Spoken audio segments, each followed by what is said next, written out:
seseorang itu uh, meninggal dunia, sebelumnya dia seorang yang berdosa, tetapi dibangkitkan tidak ada dosa.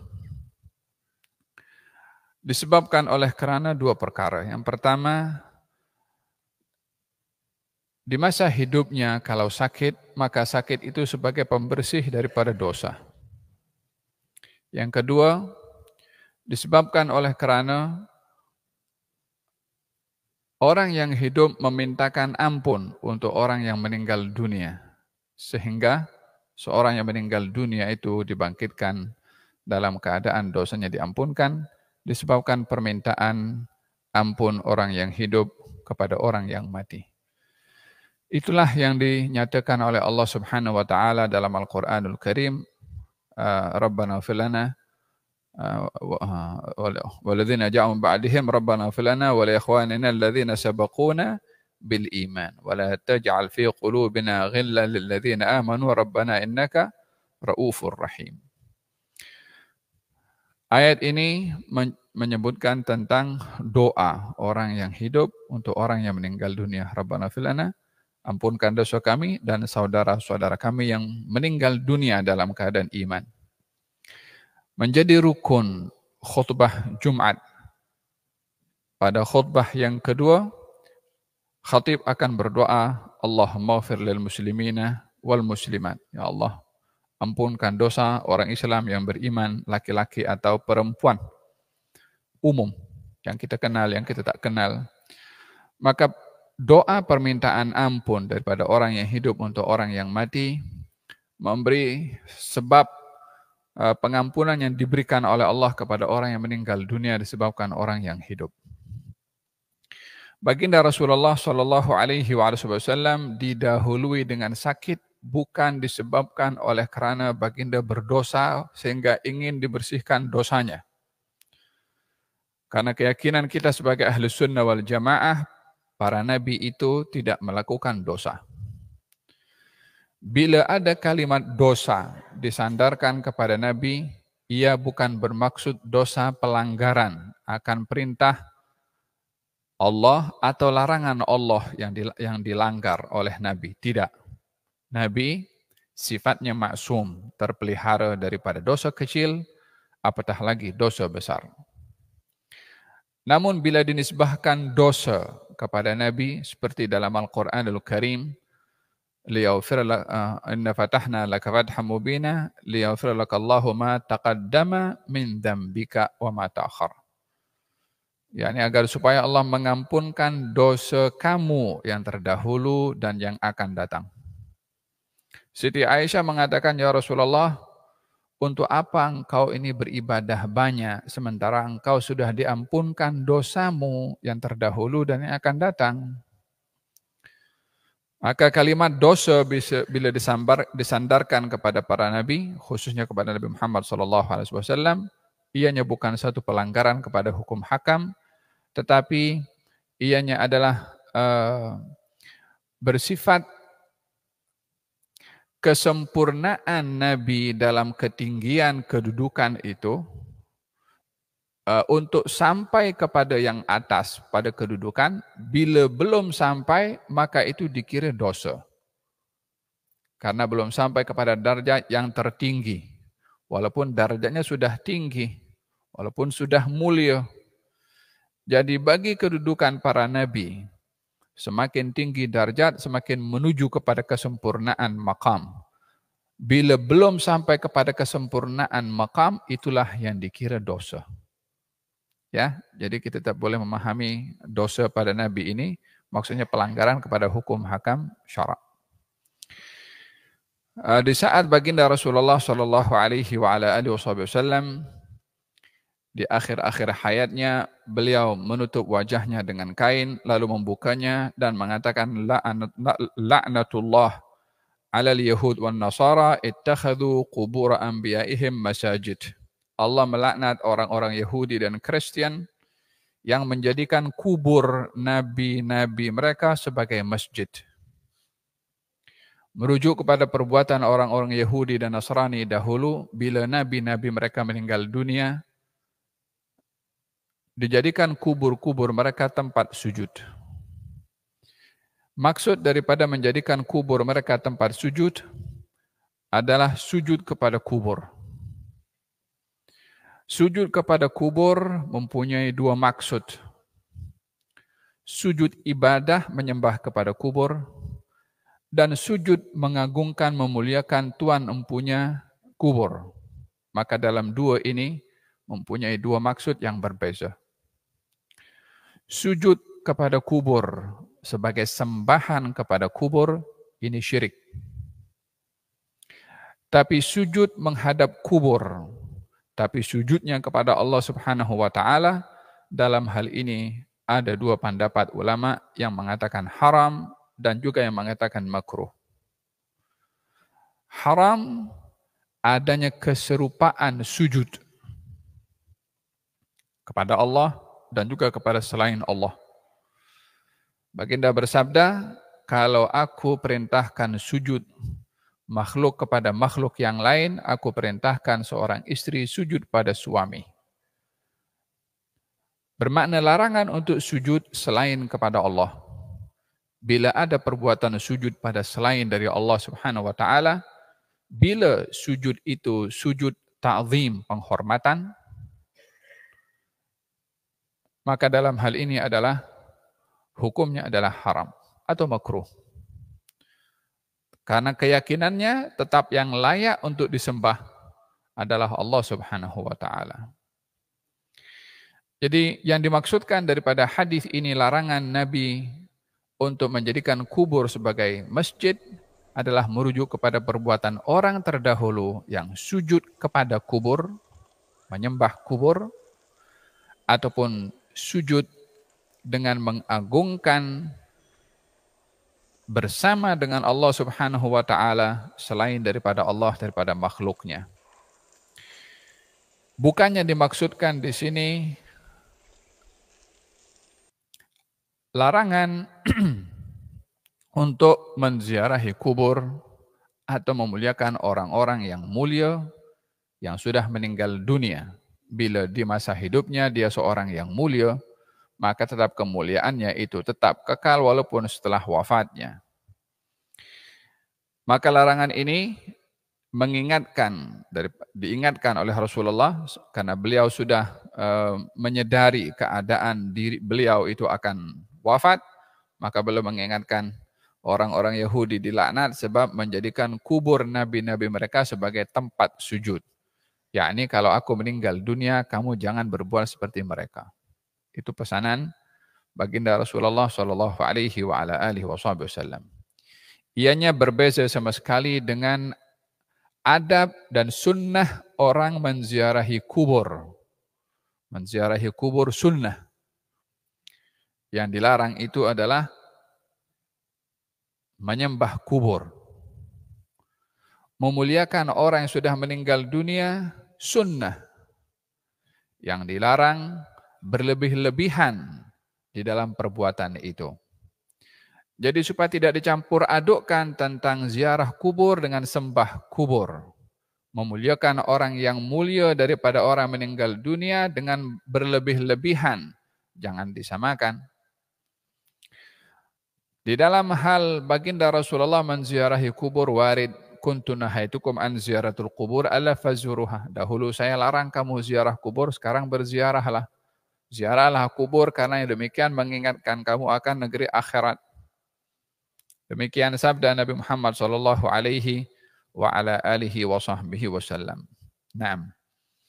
Hada berkenaan dengan pesanan Nabi sallallahu alaihi wa ala alihi wasallam kepada umatnya. Kata beliau mengatakan ketika sampai dalam penulis ini mengatakan ketika sampai pada hari Itsnain 12 Rabiul Awal tahun ke-11 daripada hijrahnya Rasulullah sallallahu alaihi wasallam, sementara kaum muslimin sedang salat subuh di belakang Sayyidina Abu Bakar Siddiq. Maka baginda Rasulullah membuka tirainya daripada bilik Siti Aisyah dan Nabi nampak kaum muslimin sedang salat di belakang Sayyidina Abu Bakar. Maka kaum muslimin nampak Rasulullah yang membuka tirai. Yani posisi Nabi itu kalau kita berada di Raudhah, tempat mihrab yang sekarang itu, bukan mihrab yang depan ya, mihrab yang di Raudhah. Jadi kalau imam itu menghadap ke kiblah, sebelah kiri itu yang sekarang makamnya Rasulullah, itu biliknya Nabi dan tempat Nabi masuk untuk menuju ke mihrab bila ingin mengimamkan salat. Jadi hanya buka tirai saja macam itu. Jadi kalau Nabi buka tirai daripada sebelah kiri, makmum akan nampak sebab sebelah kiri mudah untuk dilihat. Jadi kaum muslimin waktu itu melihat Rasulullah Shallallahu Alaihi Wasallam dan hampir saja salat waktu itu hampir hampir bubar karena terlalu gembira kaum muslimin karena Nabi waktu itu bangkit sendiri. Sebelumnya itu didokong oleh dua orang untuk bangkit. Tapi ketika itu Nabi berdiri sendiri dan membuka tirai bilik Siti Aisyah dan kaum muslimin waktu itu melihat dan Nabi tersenyum, senyuman lebar. Yani senyuman itu senyuman bukan senyum biasa. Namanya orang sakit ini nak senyum pun susah, tapi ini senyuman lebar. Thumma yabtasimu, thumma tabassama yadhak. Tersenyum dan tertawa. Maksudnya senyuman lebar. Fanaqasa Abu Bakrin ala aqibihi. Maka Sayyidina Abu Bakar yang melihat daripada lirikan matanya kalau Rasulullah sedang membuka tirai, maka Sayyidina Abu Bakar pun berundur ke belakang. Untuk memberi laluan Nabi maju ke hadapan mengimamkan salat seperti sebelumnya pernah berlaku. Sayyidina Abu Bakar berundur dan Nabi akhirnya menjadi imam. Maka pada ketika itu Sayyidina Abu Bakar ingin mengambil langkah yang sama, beliau berundur ke belakang untuk memberi laluan kepada baginda Rasulullah mengimamkan salat, namun Nabi mengisyaratkan agar supaya Sayyidina Abu Bakar kekal di tempatnya dan meneruskan serta menyempurnakan salatnya. Kaum muslimin waktu itu selesai daripada salat kembali dengan begitu gembira karena melihat Rasulullah Shallallahu Alaihi Wasallam sudah dilihat sehat, tersenyum dan bangun sendiri. Namun apa yang mereka sangka berbeza dengan apa yang terjadi. Itu adalah merupakan kali terakhir baginda Rasulullah melihat kepada kaum muslimin di mana pada ketika itu baginda amat gembira karena kaum muslimin satu sepakat dan juga bermakmumkan dengan Sayyidina Abu Bakar dan rapi, semuanya satu suara. Dan itulah menyebabkan baginda Rasulullah SAW tersenyum gembira karena ditinggalkan atau kepergiannya adalah setelah melihat keadaan kaum muslimin dalam keadaan mengikuti apa yang diarahkan oleh Rasulullah untuk bermakmumkan dengan Sayyidina Abu Bakar As-Siddiq. Diambil pendapat oleh para ulama bahwa itu sebagai satu isyarat akan pembenaran Rasulullah untuk meneruskan dakwah ini setelah kewafatannya dipimpin oleh Sayyidina Abu Bakar As-Siddiq radhiyallahu anhu wa arda. Dan juga setiap orang itu akan merasa gembira bila pergi meninggalkan dunia ini dalam keadaan yang ditinggalkan itu dalam keadaan akur dan tidak berselisih. Dalam kita mengambil ibrah daripada sini, agar supaya orang yang kita sayang, orang tua kita, bila pergi meninggalkan anak-anak, hendaklah anak-anak itu tidak saling cakar-mencakar karena hal-hal warisan dan hal yang lain-lain. Kegembiraan Rasulullah yang terungkap dengan senyuman itu menggambarkan betapa orang yang pergi itu akan senang bila yang ditinggalkan dalam keadaan akur. Maka pada ketika itu baginda Rasulullah SAW kembali dan berbaring sekali lagi dan dipangku oleh atau bersandar kepada Siti Aisyah. Jadi bersandar di dada Siti Aisyah, kepala baginda Rasulullah SAW dan merintih kesakitan akan sakaratul maut. Kemudian qalat Siti Aisyah meriwayatkan wa kana baina yadayhi rakwah fiha ma. Di hadapan Nabi ini ada macam baldi, ada airnya. Faja'ala yudkhilu yadayhi, Nabi memasukkan kedua tangannya dan mengambil air itu, fayamsahu biha wajhahu. Lalu baginda Rasulullah mengusap kepada wajahnya. Wa yaqul la ilaha illallah inna lil mauti sakarat. Mengambil air dan mengusap kepada wajahnya sambil mengatakan la ilaha illallah, sesungguhnya pada kematian itu ada rasa sakit. Sakarat artinya syiddah. Dalam Al-Quranul Karim Allah Subhanahu wa taala berfirman wa ja'at sakratul maut bil haqq dzalika ma kunta minhu tahid. Telah datang kepada kamu pedihnya kematian. Sakrah pedih. Al-haq kematian. Wa ja'at sakratul maut. Telah datang sakitnya, pedihnya kematian. Dzalika ma kunta minhu tahid, itulah yang kamu menghindar daripada kematian atau daripada sakitnya kematian. Maka pada ketika itu baginda Rasulullah meringankan rasa sakitnya itu dengan membasahi wajahnya. Walihada digalakkan seseorang itu bila berada di samping orang sedang nazak untuk membasahi bibirnya dengan air, bukan banyak tapi sikit-sikit. Bila kering dibasahi, karena keadaan waktu itu hanya Tuhan mempunyai badan sahaja yang tahu. Kita hanya melihat dari luar, tapi apa yang dirasa adalah luar biasa.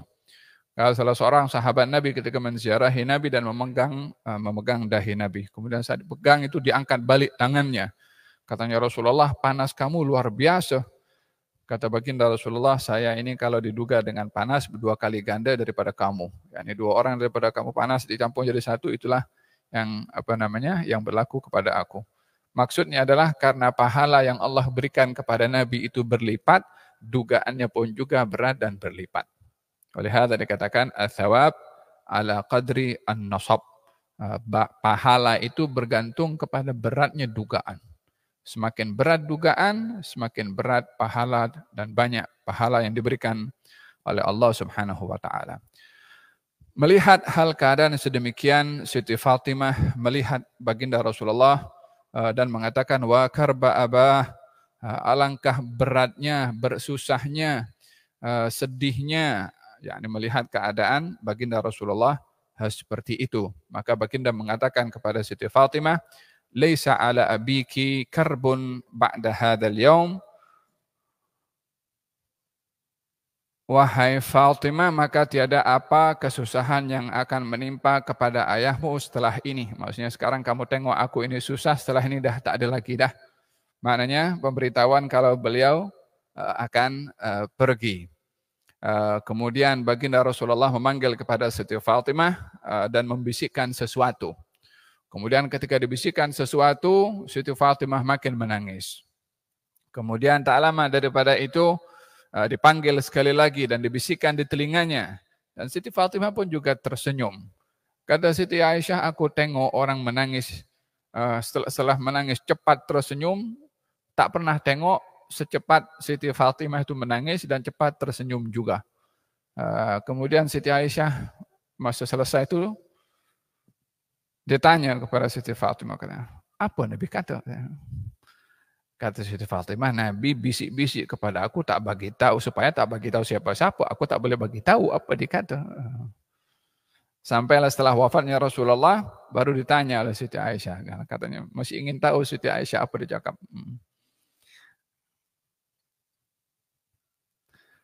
Kemudian kata Siti Aisyah mengatakan, apa dia cakap? Katanya, ya kali pertama didekatkan aku muncul telinga dan mengatakan kepada aku kalau beliau akan pergi. Dan kali kedua beliau beritahu kepada aku kalau aku adalah orang pertama yang akan meninggal untuk menyusul beliau. Maka aku gembira karena akan menyusul kepada baginda Rasulullah Shallallahu Alaihi Wasallam. Gambaran ini memberikan bagaimana perasaan orang bila ditinggal oleh orang yang disayang, sehingga harapannya itu ingin menyusul cepat, ingin berjumpa dengan orang yang disayang, lebih-lebih lagi kalau yang ingin dijumpai adalah Rasulullah Shallallahu Alaihi Wasallam. Kematian hanyalah merupakan satu pintu yang dinanti-nanti oleh mereka. Oleh sebab itu di dalam beberapa riwayat diceritakan bahwasanya sahabat itu tak ada lagi selesa hidup di Madinah setelah wafatnya Rasulullah. Ada yang pergi berhijrah pindah ke tempat lain tak tahan. Sehingga Bilal ibn Rabah pun tinggalkan kota Madinah, tak lagi duduk di Madinah. Sebab selalu ingat, duduk sini ingat Rasulullah, pergi ke masjid ingat Rasulullah, pergi sini ingat Rasulullah. Walhasil tak ada yang lebih berat daripada mereka, melebihi daripada beratnya dugaan perpisahan dengan baginda Rasulullah Shallallahu Alaihi Wasallam. Sehingga beliau Sayyidina Bilal ketika nazak,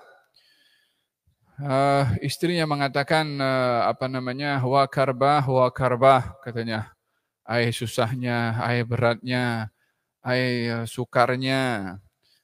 Kata Bilal mengatakan, tak boleh cakap macam tu. Tapi katakanlah wa tarabah. Alangkah senangnya, alangkah nikmatnya, alangkah selesanya, alangkah nyamannya. Apa sebabnya? Karena qadan alqal ahibbah Muhammadan wa hizbah. Esok aku nak jumpa dengan para kekasih Muhammad dan teman-temannya. Yani ketika nazak Bilal tu, kalau seronok kalau dikatakan susahnya kamu, lah tak susah, senang katanya. Pasal apa? Esok nak jumpa dengan Rasulullah. Jadi pintu kematian itu adalah satu hal yang dinanti-nanti karena ingin berjumpa dengan siapa yang dikasihi. Faham tom? Hada keadaan sahabat dan juga ahli keluarga Rasulullah ketika ditinggalkan oleh Rasulullah sallallahu alaihi wasallam. Qal qalat Aisyah, Siti Aisyah meriwayatkan, "Innallaha jama'a baina riqi wa riqihi inda mautih." Sesungguhnya Allah telah mengumpulkan ludah saya dengan ludah Rasulullah ketika beliau sedang nazak. Yaitu ketika Nabi ini sedang bersandar di dada Siti Aisyah.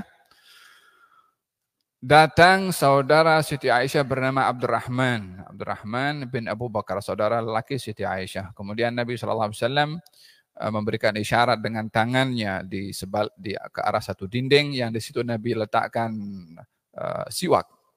Kemudian Nabi memberikan isyarat dengan tangannya. Kemudian Siti Aisyah menyebutkan siwak menghanguk Nabi SAW dan diambil siwak itu oleh Abdurrahman sebab Siti Aisyah sedang menahan kepala Nabi.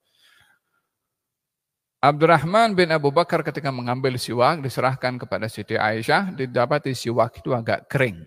Lalu digigit oleh Siti Aisyah sampai halus. Masa digigit itu kan basah dengan ludah Siti Aisyah. Masa itu terus digosok kepada mulutnya baginda Rasulullah Shallallahu Alaihi Wasallam. Kalau kata Siti Aisyah itu adalah satu kebanggaan bagi Siti Aisyah karena apa yang terakhir perpisahannya itu adalah adanya ludah Siti Aisyah bercampur dengan ludahnya Nabi Shallallahu Alaihi Wasallam. Berbicara tentang ludah ini kan sesuatu yang kalau orang itu kan bicara tentang ludah itu kan suatu hal yang yang kotor, ya kan? Tak akan orang nak berbicara tentang indahnya ludah atau ada orang nak berbicara seperti itu. Tapi ketika terkait dengan Rasulullah Shallallahu Alaihi Wasallam, kotornya hilang. Tak dilihat lagi siapa yang tak akan Siti Aisyah berbicara tentang hal yang kotor. Ludah saya bercampur dengan ludah Nabi. Itu kan satu kebanggaan Siti Aisyah berbicara begitu. Bukan karena ludahnya Siti Aisyah, tapi karena bercampurnya dengan ludah Nabi Shallallahu Alaihi Wasallam, sehingga yang terkait dengan baginda Rasulullah ini tak ada yang kotor. Mau ludah, mau keringat, mau darah pun juga, kan? Itu dalam hadis Nabi Muhammad Shallallahu Alaihi Wasallam ketika beliau melakukan bekam. Kemudian Nabi mengatakan buang darah saya ini tempat yang tak ada orang tahu. Maka sahabat Nabi itu ambil dan telan ludah itu. Darah itu. Coba kita bayangkan, siapa nak minum darah? Ya kan nampak bagi kita secara zahir darah itu najis, kotor, mana ada orang nak minum darah. Ya kan, silap-silap macam apa yang berlaku sekarang hantunya. Tapi ketika sampai kepada darahnya Rasulullah, kotor itu dah tak ada lagi terpikir. Najis itu dah tak ada lagi terpikir bagi sahabat ketika melihat kepada Rasulullah Shallallahu Alaihi Wasallam, maka darah itu pun diminum oleh oleh sahabat itu. Kata Nabi, di mana kamu buang darah saya? Di tempat yang orang tak tahu. Kata sahabat itu, kamu minum kok katanya. Katanya, ya wahai Rasulullah. Kalau begitu kamu akan dijaga oleh Allah Subhanahu wa taala daripada penyakit, dalam riwayat daripada api neraka. Hada darahnya Rasulullah. Faham tuh? Keringatnya Nabi sallallahu alaihi wasallam. Ada orang datang kepada Rasulullah sallallahu alaihi wasallam, katanya, Rasulullah, saya punya anak perempuan yang mau kawin, tak ada wangi-wangian. Nabi ambil dia punya keringat diletakkan dalam botol. Wangikan anak perempuan kamu dengan keringatku ini. Mana ada orang kasih wangi dengan keringat kan? Kita pun tahu sendiri macam mana kita punya keringat. Tapi ini Rasulullah SAW. Kadang-kadang orang itu merasa tak sedap hatta dengan keringatnya sendiri. Apatah lagi dengan keringat orang. Kecuali Rasulullah. Yang ada pada Rasulullah tak ada yang kotor. Mau keringat, mau apa. Diambil itu wangi keringatnya Nabi, diwangikan kepada pengantin perempuan. Diwangikan pengantin perempuan 5 hari, satu rumah itu wangi, tak hilang wanginya. Sedikit saja. Apa itu wangi-wangian ud, walau wangi-wangian apa yang lain. Itu tak ada apa-apanya dibandingkan dengan keringatnya Nabi SAW. Sebab beliau diberi keistimewaan oleh Allah yang tak ada pada sesiapa. Super luar biasa baginda Rasulullah sallallahu alaihi wasallam. Al-Imam As-Siddiqi itu sebenarnya namanya, yang syarahkan kitab Riyadhus Shalihin, Dalilul Falihin fi syarah Riyadhus Shalihin, menceritakan tentang baginda Rasulullah sallallahu alaihi wasallam ketika buang air kecil di waktu malam, diletakkan di satu bekas karena keesokan harinya akan dibuang di tempat yang biasa Nabi buang air kecil. Karena di waktu malam disimpan di bekas. Pagi-pagi Nabi nampak bekas itu kosong. Nabi tanya kepada Ummu Aiman, ya Ummu Aiman, kemana bekas yang semalam saya letakkan di sini? Kali ya Rasulullah, semalam saya haus, saya minum. Mana ada orang nak minum macam itu? Kata baginda Rasulullah, kalau begitu perut kamu tak akan ditimpa musibah penyakit. Mana ada orang akan berbuat kepada orang lain buang air kecilnya untuk diminum. Punya sendiri pun tak apatah lagi kecuali Rasulullah. Jadi yang ada pada Rasulullah ini tak ada yang kotor, mau daripada ujung rambut sampai ujung kaki. Oleh sebab itu diceritakan oleh para sahabat sikap mereka kepada baginda Rasulullah SAW.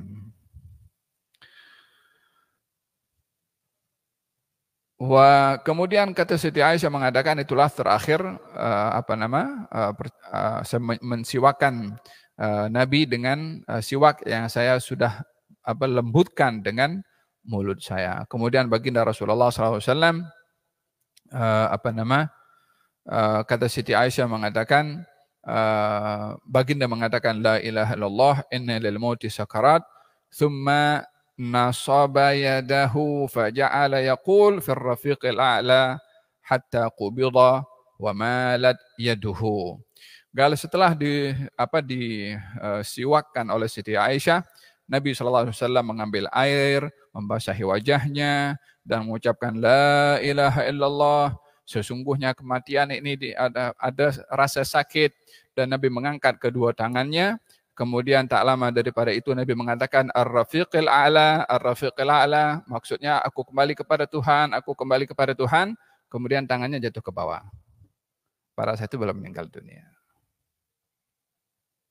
Terakhir perpisahannya adalah dengan Sayyidah Aisyah radhiyallahu anha wa ardhaha. Kemudian barulah setelah itu tersebar berita kewafatan baginda Rasulullah sallallahu alaihi wasallam, dan Siti Aisyah memberitahukan kepada ayahnya.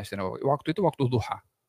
Ya, kejadian itu waktu zuha pada hari Isnin 12 Rabiul Awal. Nah.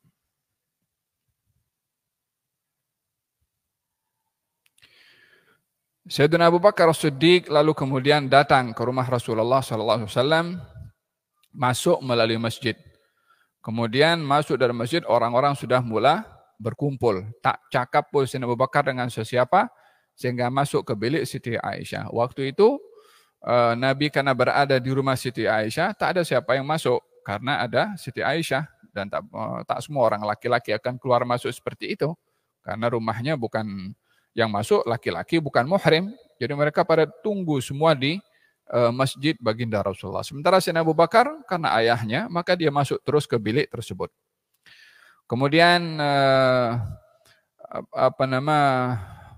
mendekati kepada Rasulullah SAW, dan beliau dalam keadaan mughashshan bi thawbin habirah, yakni ditutup dengan kain, namanya kain habirah. Kain ini terbuat daripada Yaman. Fakashafa an wajhihi, maka dibuka oleh Sayyidina Abu Bakar wajahnya. Dengan demikian waktu itu ditutup seluruh badannya sampai kepada bahagian wajahnya, dan itu digalakkan bagi orang yang sudah meninggal dunia, ditutup tubuh badannya sampai ke bahagian wajah. Dan pakaian yang dipakai itu hendaklah dibuka, dan cara pembukaannya adalah emang digunting untuk tidak menyusahkan kepada si jenazah itu untuk dibolak-balikkan untuk membukanya, dan ditutup dengan kain yang terbuka. Dengan catatan ketika membuka kain atau baju yang dipakai, jangan sampai tampak pada auratnya. Dan kain yang menutup pun juga kain yang yang menutup tubuh badannya secara keseluruhan dan bukan yang transparan, jangan sampai nampak kulit jenazah tadi. Kehormatan jenazah itu atau mayit itu di masa setelah wafatnya sama dengan kehormatannya di masa hidupnya. Ya, ini tidak boleh untuk mendedahkan auratnya. Bila ingin membuka dengan perlahan-lahan, digalakkan seseorang itu bila menghadiri seseorang yang sedang nazak, hendaklah perlahan-lahan membimbing untuk mentalkinkan la ilaha illallah.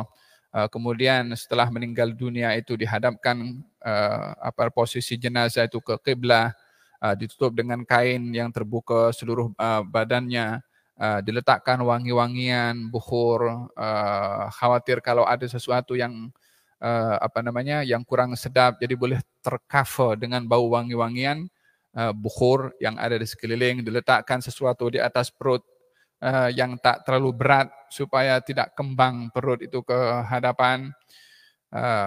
Ini beberapa hal yang disebutkan oleh ahli fiqh bila berhadapan dengan seorang yang sedang nazak atau yang baru meninggal dunia.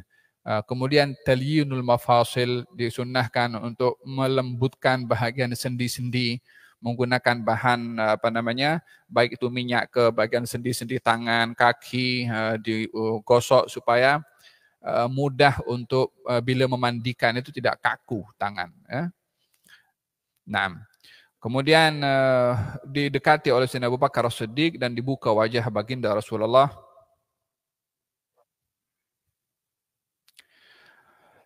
Thumma akabba alaihi faqabbalahu. Kemudian Sayyidina Abu Bakar itu masuk ke bilik Nabi, langsung menuju ke jenazah yang sedang terbaring, dan dibuka kain yang menutupi wajah Nabi. Kemudian terus Sayyidina Abu Bakar akabba. Akabba itu macam terus mendekat kepada baginda Rasulullah SAW.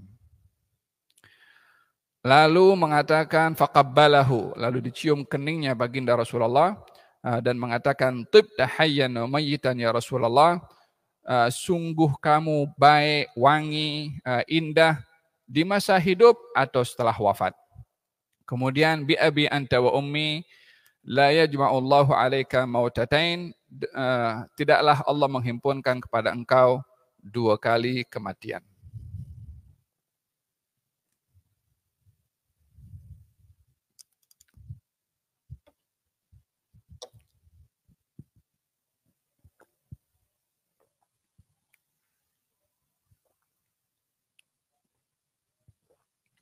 Subhanallah.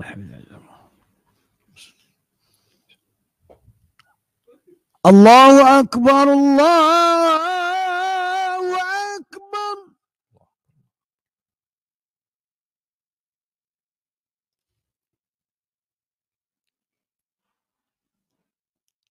Allahu Akbar, Allahu Akbar.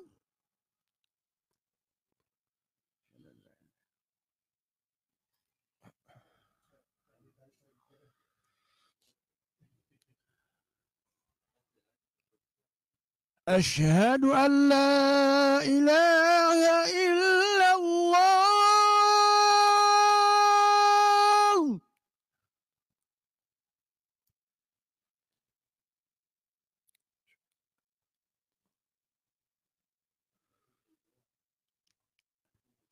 أشهد أن لا إله إلا الله.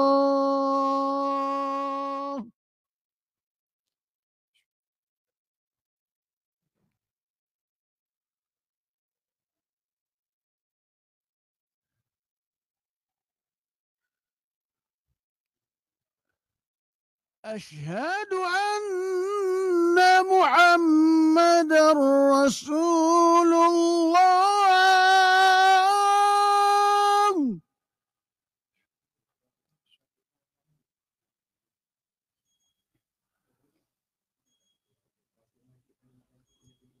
أشهد أن محمدا رسول الله.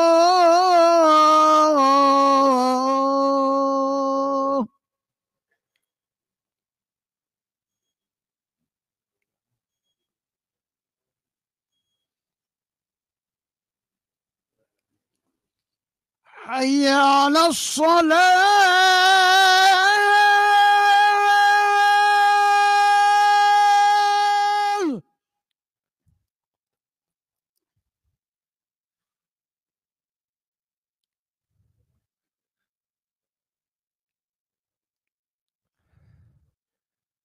حي على الصلاة.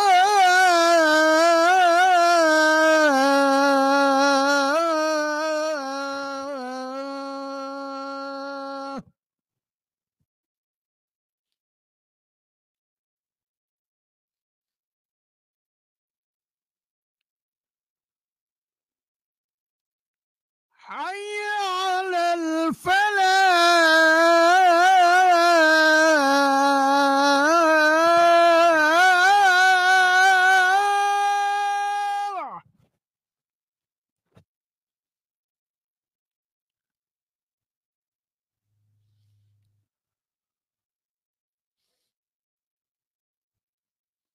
حي على الفلاح.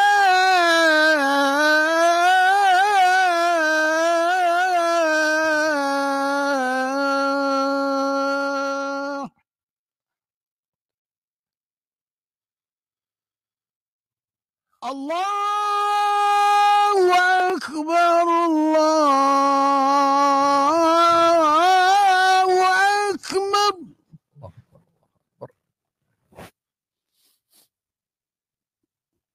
لا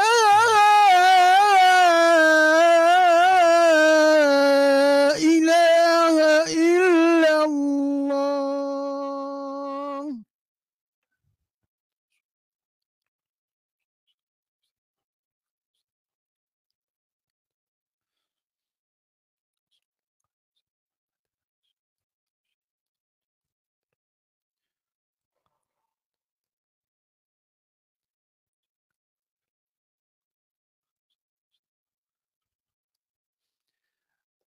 Kaum muslimin sedang menunggu berita apa yang akan dibawa oleh Sayyidina Abu Bakar. Setelah beliau adalah seorang yang masuk ke dalam dan melihat Rasulullah SAW, sementara yang lain berada di luar dan menunggu. Kemudian Sayyidina Abu Bakar keluar daripada bilik Siti Aisyah menuju kepada kaum muslimin. Lalu kemudian waktu itu sedang dalam keadaan ribut kaum muslimin. Sayyidina Umar mengatakan, siapa yang mengatakan Muhammad meninggal dunia, aku potong lidahnya. Akan tetapi beliau pergi berjumpa dengan Tuhannya seperti mana Nabi Musa yang pergi berjumpa dengan Tuhannya. Ya, ini dalam Quran dinyatakan Nabi Musa pergi berjumpa dengan Allah. Maka Sayyidina Umar yang ketika itu tidak bersedia mendengar wafatnya Rasulullah SAW, beliau mengancam, siapa yang kata begitu aku potong lidahnya. Akan tetapi beliau pergi kepada jumpa dengan Tuhannya dan akan kembali seperti mana Nabi Musa berjumpa dan kembali. Maka pada ketika itu baginda Rasulullah Sayyidina Abu Bakar As-Siddiq yang keluar mengatakan kepada Sayyidina Umar, ala rislika ya Umar. Umar, diam kamu, biarkan aku bercakap. Umar tak mau dengar, dia cakap juga. Sementara Sayyidina Umar waktu itu macam orang dalam keadaan histeria, macam susah untuk dikawal sebab beliau tidak mendengar kabar kewafatan itu berat bagi Sayyidina Umar waktu itu. Maka Sayyidina Abu Bakar Siddiq tetap bercakap walaupun Sayyidina Umar sedang berbicara juga. Jadi Sayyidina Abu Bakar Siddiq mengangkat suaranya lebih daripada Sayyidina Umar bin Khattab. Katanya, "Man kana minkum ya'budu Muhammadan sallallahu alaihi wasallam fa inna Muhammadan qad mat. Wa man kana minkum ya'budullaha fa innallaha hayyun la yamut." Barang siapa di antara kamu yang menyembah kepada Muhammad sallallahu alaihi wasallam, maka sesungguhnya Nabi Muhammad sudah meninggal dunia. Dan barang siapa di antara kamu yang menyembah kepada Allah, maka sesungguhnya Allah Maha hidup dan tidak wafat. Kata-kata ini bukan ingin memberitahukan kaum muslimin sembah Nabi Muhammad, tidak. Tapi ingin mengembalikan kesadaran, keyakinan, keimanan, pengetahuan kaum muslimin supaya ready dengan situasi-situasi seperti ini. Makanya oleh Sayyidina Abu Bakar waktu itu diingatkan kepada kaum muslimin hal sedemikian dan membacakan ayat Al-Quran, وَمَا مُحَمَّدٌ إِلَّا رَسُولٌ قَدْ خَلَتْ مِنْ قَبْلِهِ الرُّسُلُ أَفَإِنْ مَاتَ أَوْ قُتِلَ انقَلَبْتُمْ عَلَى أَعْقَابِكُمْ. Bukanlah Nabi Muhammad itu melainkan beliau itu adalah Rasul yang didahului oleh Rasul-Rasul sebelum beliau. Apakah bila Rasul itu meninggal dunia atau dibunuh, lalu kamu berpaling? yakni dalam ayat ini Allah mengingatkan, memberitahukan Rasul itu juga meninggal dunia. Ada kalanya meninggal dunia itu ajalnya tiba, ada kalanya meninggal dunia dengan dibunuh. Kita kalau dalam Rasul-Rasul sebelumnya kan Nabi Yahya dibunuh, Nabi Zakaria dibunuh, dan beberapa para anbiya yang lainnya dibunuh. Nabi Isa dikejar untuk dibunuh walaupun tidak berjaya. Jadi Allah mengatakan, adakah kamu bila Nabi kamu, Rasul kamu meninggal dunia atau dibunuh, kamu akan berpaling, kamu tinggalkan syariatnya? Yakni ingin diberitahukan oleh Allah Subhanahu wa taala kenyataan, fakta dan kebenaran semua akan meninggal dunia termasuk Rasul. Cuma Rasul yang aku utus kepada kamu itu hubungannya dengan kamu bukan hanya pada umurnya, pada kehidupannya, tapi kepada syariatnya juga. Makanya dikatakan, adakah kalau Rasul itu meninggal dunia, kamu berpaling? Kamu tinggalkan ajaran Rasul itu? Kamu tidak ikut ajaran Rasul itu? Ditegur demikian oleh Allah Subhanahu wa taala dalam Al-Qur'an. Ayat itu ketika turun kepada baginda Rasulullah, mereka tak terfikir akan berhadapan dengan situasi kalau Nabi itu wafat macam mana. Padahal ayat itu sudah lama turun. Tapi ketika Nabi wafat, kaum muslimin kacau. Dan di sini kita melihat bagaimana situasi dan musibah itu bila menimpa kadang-kadang di luar sikap yang ada kepada seorang, hatta kepada orang yang beriman, kadang-kadang ianya adalah di luar jangkaan sehingga tindakannya itu lebih daripada apa yang seharusnya difahami daripada keimanan dan keyakinan atas ketentuan yang ditentukan oleh Allah Subhanahu wa taala berupa musibah itu. Maka kata Sayyidina Umar mengatakan, wallahi ma huwa illa an sami'tu Abu Bakrin talaha fa'aqartu ma taqillani rajlaya wa hatta ahwaitu ila al-ardi hina sami'tuhu talaha wa alimtu anna an-nabiyya sallallahu alaihi wa alihi wasallam qad mat. Katanya, masa Abu Bakar baca ayat itu macam kali pertama aku dengar. Padahal dibaca kerap. Jadi waktu itu sudah tertutup ingatan itu karena berhadapan dengan suatu musibah. Oleh sebab itu kita diperintahkan bila berhadapan dengan musibah untuk tenang, untuk tidak gopoh. Sehingga dan musibah ini bergantung kepada besarnya musibah. Semakin besar musibah, semakin berat dugaan. Dan tidak ada musibah yang lebih besar daripada musibah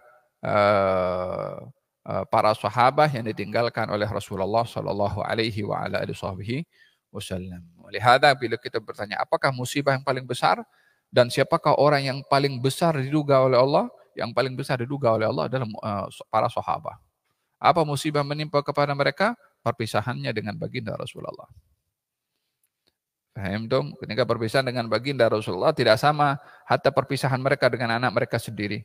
Hatta perpisahan mereka dengan pasangan mereka sendiri. Dengan Rasulullah jauh lebih berat. Oleh Sayyidina Abu Bakar, Sayyidina Umar mengatakan, masa Abu Bakar baca ayat itu macam baru pertama aku dengar ayat itu. Maka ketika itu dibacakan dan aku mendengarnya, aku memahami kalau bahwasanya Rasulullah itu meninggal dunia dan jatuh Sayyidina Umar tengah berdiri waktu itu, jatuh lututnya itu ke bawah. Ketika dibacakan ayat tersebut oleh Sayyidina Abu Bakar Siddiq. Ketika itu barulah aku sadar kalau Rasulullah meninggal dunia. Nah, waqad ajma'a ar-ruwah, katanya para perawi hadis bersepakat bahwa baginda Rasulullah meninggal dunia pada usia ke-63 tahun. Menghabiskan waktunya 40 tahun sebelum menjadi nabi. Dan 13 tahun di Mekah berdakwah dan 10 tahun di Madinah juga berdakwah. Jadi total semua umurnya 63 tahun. 40 tahun pertama di Mekah dan pada usia 40 tahun baru diangkat menjadi nabi. Jadi usia dakwah Nabi Muhammad hanya 23 tahun. Kemudian terakhir, wa kanat wafatuhu fi awalil 'am, dan meninggalnya Rasulullah pada pada bulan-bulan awal di tahun ke-11 yakni bulan Rabiul Awal.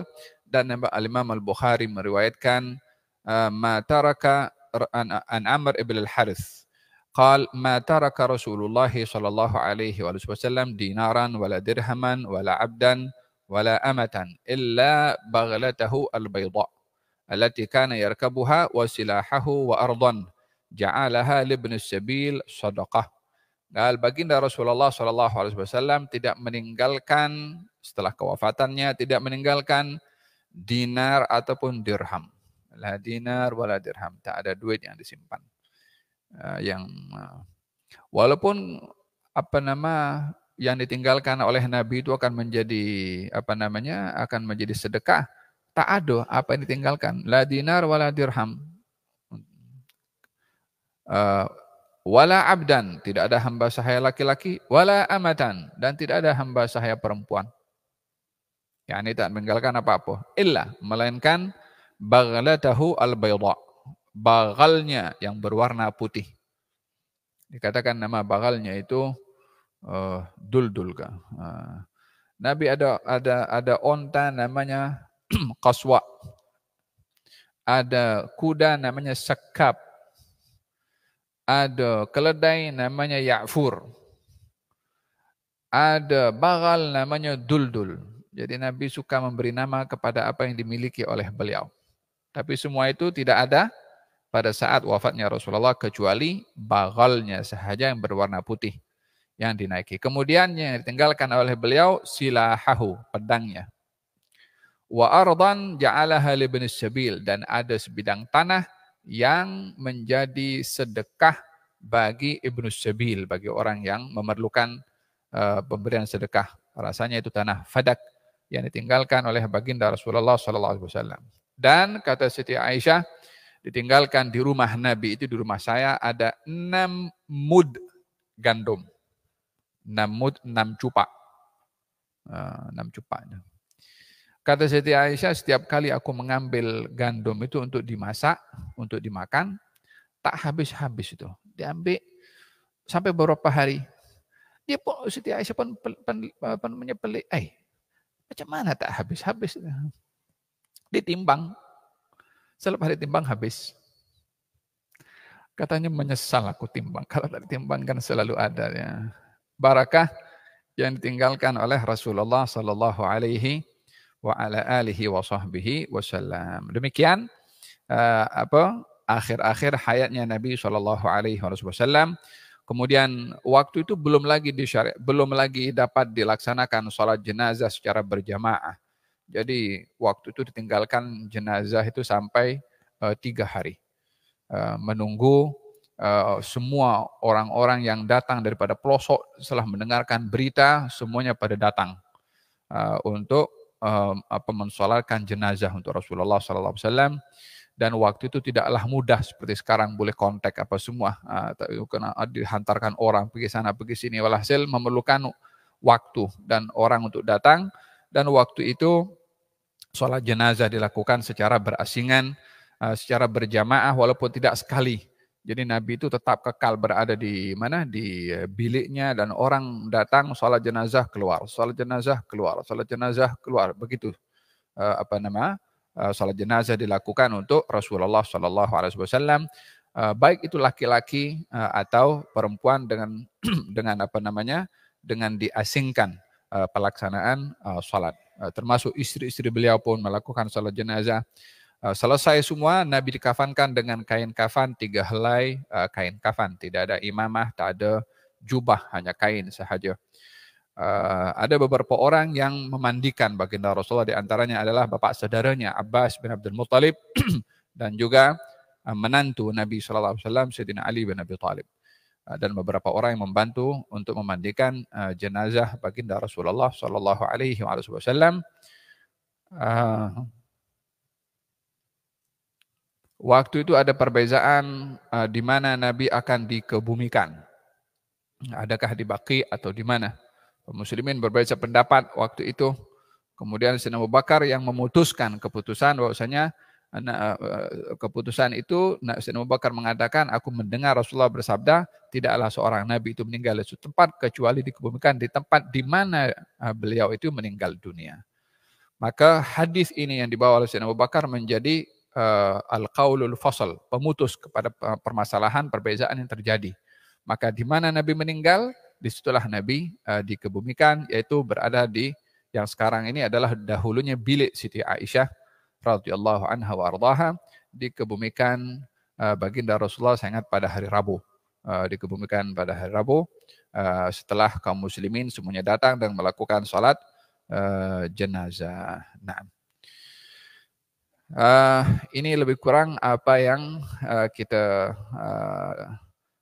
hayati daripada hari-hari terakhir wafatnya Rasulullah Sallallahu Alaihi wa ala alihi wasallam. Mudah-mudahan Allah Subhanahu Wa Taala mengangkat darjat beliau Sallallahu Alaihi Wasallam yang sudah berjasa kepada umat Islam sepanjang zaman. Hari-hari yang dilalui oleh beliau, perjuangan beliau, haknya kepada kita adalah selain daripada kita beriman, adalah kita mengetahui sejarah beliau dan menghayati sejarah beliau, dapat mengimplementasikan dalam kehidupan kita keseharian, dan juga ittiba, ikut kepada baginda Rasulullah Sallallahu Alaihi wa ala alihi wasallam. Di antara pesanan yang menggembirakan daripada Rasulullah Sallallahu Alaihi Wasallam sebelum beliau meninggal dunia, berpesan kepada sahabat. Dan pesanan itu pada hakikatnya adalah bukan untuk sahabat saja, tapi kepada seluruh umatnya. Katanya, inni faratukum alal haud. Aku tunggu kamu di telaga. Maksudnya di sini Nabi mengatakan, aku tunggu kamu. Kalimat menunggu ini maksudnya itu kan menyusul. Setiap orang akan pergi juga, cuma Nabi itu concernnya itu bukan pergi selesai. Yang penting aku udah sampaikan, yang penting aku udah masuk surga, yang penting aku, nah tidak, nah, aku tunggu kamu nanti, katanya begitu. Jadi perhatiannya itu cukup luar biasa kepada umatnya. Walaupun pergi tapi masih dinanti. Nah, mana ada orang ada fokus begitu kan? Nah, orang kalau apalagi sudah berada dalam barzakh dapat nikmat di barzakh saja dah lupa kepada semua. Kali ini sebelum pergi beliau pun sudah mengatakan aku tunggu kamu di telaga nanti. Subhanallah. Mudah-mudahan kita termasuk orang yang datang di telaga itu insyaallah.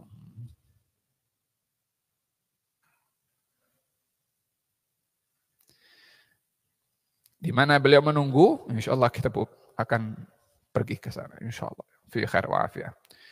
Ya Rabbal Alamin, mudah-mudahan Allah Subhanahu wa taala berikan sehat walafiat sampai ke bulan Ramadan al-Mubarak insyaallah, diberikan kesempurnaan dalam beribadah puasa, mengikut sunnah Nabi Muhammad SAW dalam puasa, dalam qiyamul lail, dalam tadarus, dalam tarawih, di dalam i'tikaf. Moga-moga amal ibadah kita diterima oleh Allah Subhanahu wa taala dan mudah-mudahan kita diberikan oleh Allah penghayatan akan sirah Nabi Muhammad SAW,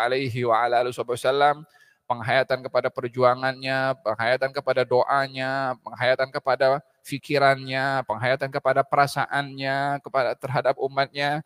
Mudah-mudahan kita menghargai akan perjuangan beliau. Amin. Allahumma amin. Ala hadini qurusala syamal khairuddin wal akhirah. Wa ila hadratin Nabi Muhammad sallallahu alaihi wa alihi wasallam. Al-Fatihah. Bismillahirrahmanirrahim. Alhamdulillahirrahmanirrahim.